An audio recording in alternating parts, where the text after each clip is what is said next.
All right, welcome to today's explainer. If you've been, scouring the internet looking for some real clarity on the US work permit process, well, you're definitely in the right place. Today, we're mastering the H1B visa, the gateway to America. We're going to dive right into exactly what it is, how you actually get it, and why it's, frankly, so incredibly famous. So you want to work in the USA? Honestly, it's the ultimate career dream for so many talented professionals all over the globe. But here's the immediate reality check for you. You can't just pack your bags, hop on a flight to New York, and start working. No way. The H-1B visa is the absolute non-negotiable requirement to make that dream happen. It is literally your official ticket, your U.S. work permit. Which brings us to Section 1. What exactly is the H-1B visa? By definition, the H-1B is strictly a non-immigrant work visa. And that specific phrasing, it's absolutely crucial for us to understand. Basically, it means it allows foreign skilled workers to be legally employed in the U.S. But, and this is a massive but, it does not grant you immediate permanent residency. So, you can live there, you can work there, you can build an amazing career, but you don't automatically become a permanent resident or U.S. citizen just by holding this piece of paper. So, you might be wondering, who is this visa actually built for? Well, the target professions are highly specialized. We're talking almost exclusively about skilled workers here. Think engineers, IT professionals, doctors, architects. If your chosen career path requires a really high level of specialized education and it aligns with these kinds of skilled categories, then the H-1B is pretty much the exact vehicle designed for you. Let's move right along to Section 2, the absolute need for sponsorship. Now, let's clear up a major myth right now.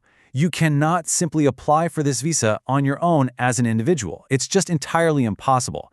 The U.S. employer literally holds the keys here. Let me walk you through this mandatory two-step sequence. Step 1. You absolutely must secure a job offer from a U.S. employer first. Then, and only then, comes Step 2. That U.S. company files the H-1B petition on your behalf. They have to act as your official sponsor. Bottom line, if you don't have a company willing to step up and sponsor you, you are not getting the visa. Okay, so let's say you have a sponsor. What's next? Section 3, the H-1B lottery system. Here's where things get really interesting. Every single year, the U.S. government enforces what's famously known as the H-1B cap. They hand out a total of 85,000 of these visas annually, and that 85,000 is split up very specifically.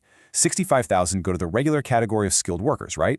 But then there's a special carve-out of 20,000 visas reserved exclusively for folks who hold a master's degree from a U.S. institution. But brace yourselves for this next number, 300,000 to 400,000. That is the massive wave of applications flooding in every single year. Just let that sink in for a second. We're talking about hundreds of thousands of applications fiercely competing for just 85,000 spots. It perfectly illustrates just how completely overwhelmed the immigration system actually is. So because those applications so heavily dwarf the available visas, the government relies on a lottery system. Yep, selection is completely random. What this means in reality is that, hey, even if you are literally the most qualified candidate on the planet, with the highest paying job offer from the absolute best US sponsor, luck still matters. A lot. When you apply, your name just goes into a random digital draw. You simply need the stars to align and a bit of luck on your side to get selected. Let's assume you got lucky. Let's look at Section 4, visa duration and the green card. All right, so once you actually arrive in the U.S., the chronological clock starts ticking. Years 1 through 3 represent your initial H-1B validity. You get 3 solid years to live and work. After that, years 4 through 6 represent your option for a 3-year extension.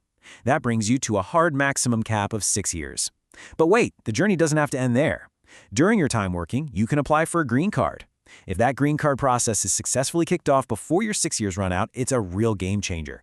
It unlocks the ability to get infinite H-1B extensions while you wait in line for your permanent residency. So, to distill all of this down for you, the H-1B visa really is your ultimate ticket to a professional job in the USA. Navigating this whole complex puzzle, finding that willing sponsor, weathering the incredibly stressful random lottery, and carefully managing your timeline, it's the singular path to actually achieving those American career goals. Before we wrap up, I want to leave you with a bit of a provocative thought. We've been talking all about professionals today, right? But what if you're currently a foreign student studying inside the United States? What about OPT for students? Well, that is an entirely different pathway into the U.S. workforce that actually bypasses some of these massive initial hurdles. We are going to unpack exactly how OPT works in our next explainer, so make sure you stay tuned for that. Thanks so much for learning with me today, and I'll catch you in the next one.